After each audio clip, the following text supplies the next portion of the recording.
Assalamualaikum warahmatullahi wabarakatuh. Salam sejahtera untuk kita semua.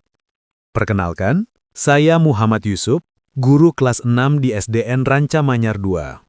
Pada kesempatan ini, saya ingin membagikan pengalaman praktik baik pembelajaran yang telah saya jalankan, yaitu integrasi pembelajaran coding dan kecerdasan artifisial dalam kegiatan belajar sehari-hari. SDN Ranca Manyar 2 adalah sekolah negeri dengan jumlah siswa yang cukup besar. Jumlah siswa lebih dari 40 anak dalam satu rombongan belajar. Dan terdapat 18 rombel aktif di sekolah. Kondisi ruang kelas kami sederhana, dengan fasilitas TIK yang terbatas dan akses internet yang tidak selalu stabil. Namun, dari ruang kelas sederhana inilah, saya memulai langkah kecil untuk mengenalkan cara berpikir algoritmis dan teknologi masa depan kepada anak-anak. Pada awalnya, pembelajaran di kelas cenderung berpusat pada guru. Saya menjelaskan, siswa mendengarkan, mencatat, dan kemudian mengerjakan latihan. Ketika ada soal sulit, beberapa siswa cepat menyerah. Ada yang berkata, "Saya tidak bisa, Pak. Saya salah terus, Pak." Saya menyadari, yang perlu berubah bukan hanya metode, tetapi cara pandang siswa terhadap proses belajar. Saya ingin siswa berani mencoba. Saya ingin mereka menikmati proses gagal, lalu memperbaikinya. Saya ingin mereka melihat belajar bukan sebagai beban, tapi sebagai petualangan. Dari situlah saya memilih coding dan kecerdasan artifisial sebagai pendekatan pembelajaran. Saya memulai dengan pertanyaan sederhana. Pernah tidak kalian membuat teh sendiri di rumah? Mereka menjawab, "Pernah, Pak. Sering. Saya juga suka, Pak." Lalu saya meminta mereka menjelaskan langkah-langkahnya. Dari memasak air, menyiapkan gelas, memasukkan teh, menambahkan gula, hingga mengaduknya. Saya kemudian berkata, "Nah, itu namanya algoritma." Seketika, mereka mengerti. Ternyata coding bukan sesuatu yang menakutkan.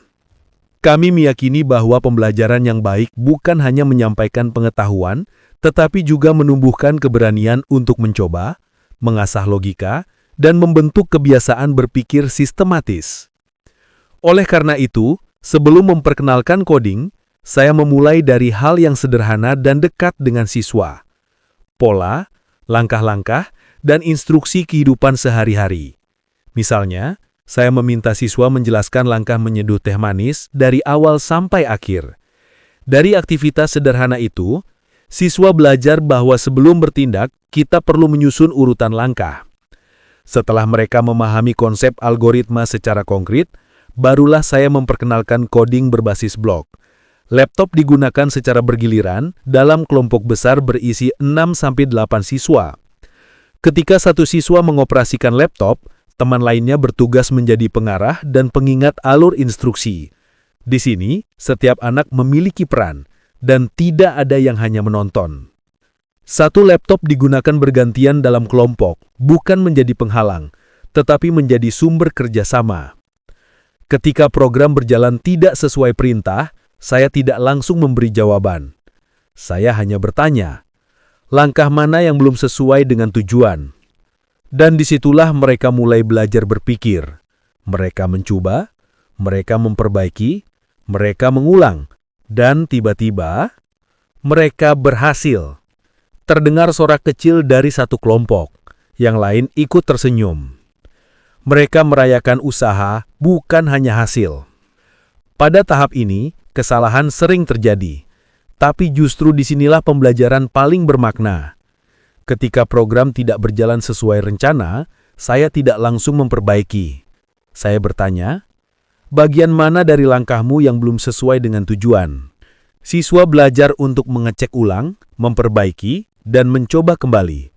Mereka belajar bahwa gagal bukan berarti berhenti, tetapi bagian dari proses tumbuh. Saya mengajak mereka mengamati hal-hal di sekitar. Kamera HP yang bisa mengenali wajah. Google yang bisa menangkapi kata yang baru diketik. Game yang bisa menyesuaikan tingkat kesulitan. Aplikasi suara yang bisa memahami ucapan. Saya bertanya, bagaimana menurut kalian apakah mesin bisa belajar? Satu siswa menjawab, mesin itu diajar dulu Pak, baru lama-lama dia ngerti. Saya tersenyum. Itulah inti kecerdasan artifisial.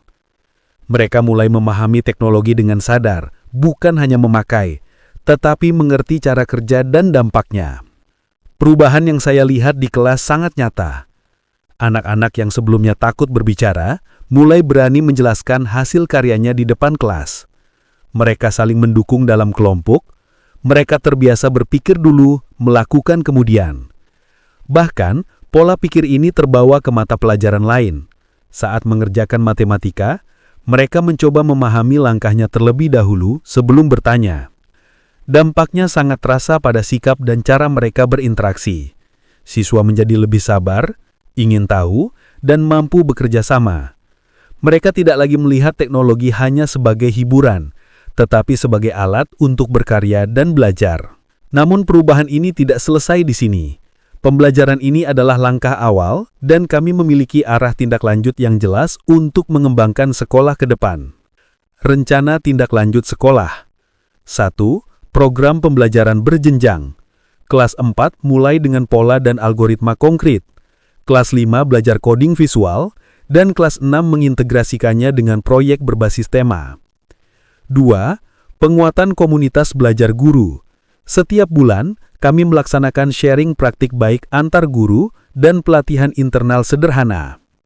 3. Pembuatan pojok teknologi dan pojok karya siswa di sekolah sebagai ruang apresiasi dan pemajangan karya digital. 4. Pameran karya siswa setiap semester yang melibatkan orang tua untuk memperkuat dukungan di rumah. 5. Penguatan sarana TIK berbasis data, agar sekolah mendapatkan dukungan perangkat secara bertahap. Saya percaya bahwa perubahan pendidikan bukan hanya tentang fasilitas, melainkan tentang keyakinan bahwa setiap anak mampu berkembang jika diberi ruang, kesempatan, dan pendampingan.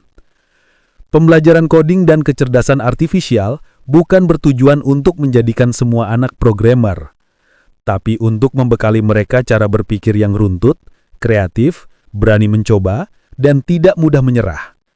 Nilai-nilai ini akan mereka bawa hingga masa depan dimanapun mereka berada. Demikian praktik baik ini saya sampaikan. Terima kasih.